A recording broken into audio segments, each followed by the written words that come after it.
करतो कन्या दनवा के करतो फोनावा के जैतो तो हरा लोकनावा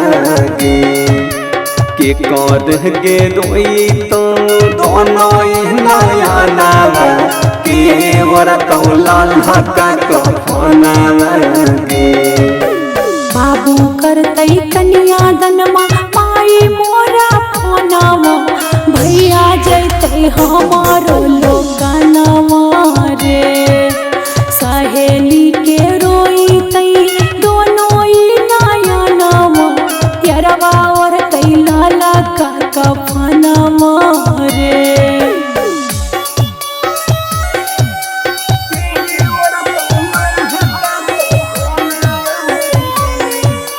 Recording by Rhythm Studio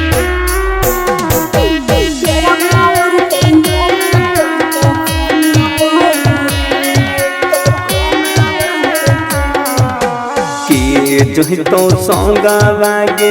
दे तो धियानावा के रहतो हरदम बेचैनावा के कर तू घोर के गे पीबे चरनावा के कर छूटा तो परानावा जीजा जैते संगवा रे दीदी देते धियानावा माई हरदम रहते बेचैनावा रे सैया के धोई के रे पीबै चरनावा यारावा के छूटते परानावा रे